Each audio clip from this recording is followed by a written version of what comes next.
केंद्र पुरस्कृत प्रधानमंत्री मत्स्य संपदा योजना. पर्यावरणपूरक बायोफ्लॉक तंत्रज्ञान महाराष्ट्रात उत्तमरित्या राबवलं जात आहे. ह्या आहेत मालन खडतरे.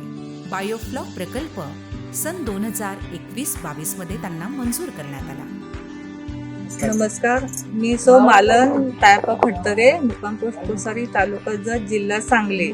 मला सन 2021-22 मध्ये प्रधानमंत्री मत्स्य संपदा योजनेअंतर्गत बायोफ्लॉक 7 टाक्यांचा प्रकल्प महिला प्रवर्गातून मंजूर झाला आहे. या प्रकल्पात आम्ही 4 मीटर डायमीटर व 1.5 मीटर उंचीच्या 7 टाक्या टार्पोलिन सीट वापरून उभ्या केल्या आहेत. प्रकल्पाचे पक्षी, ऊन, वारा व धुळीपासून संरक्षण होण्यासाठी शेड उभारण्यात आले आहे.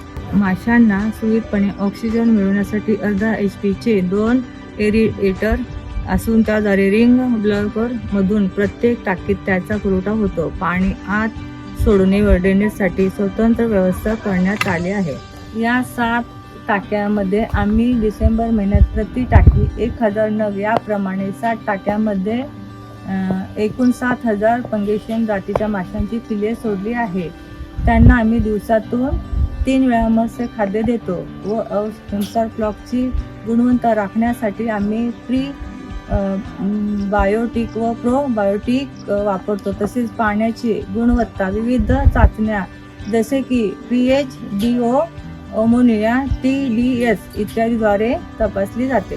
या प्रकल्पातून आम्हाला 8 महिन्याच्या कल्चरनंतर एकूण 3 टन इतके मत्स्य उत्पादन अपेक्षित आहे. या प्रकल्पामुळे आम्हा दोघांना प्रत्यक्ष रोजगार मिळाला असून अन्य तिघांना अप्रत्यक्ष रोजगार मिळाला. त्यामुळे आम्ही स्वावलंबी झालो आहोत.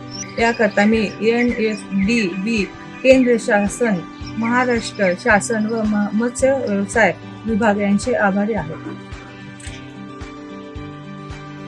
केंद्र हिस्सा 2,70,000, राज्य हिस्सा 1,80,000 रुपये, लाभार्थी हिस्सा 3 लाख रुपये. प्रकल्प किंमत 7,50 लाख आणि मंजूर अनुदान 4,50 लाख. प्रधानमंत्री मत्स्य संपदा योजनेमुळे अनेक महिला शास्त्रोक्त पद्धतीनं प्रशिक्षण घेऊन आपला मत्स्य व्यवसाय करताना दिसत आहेत.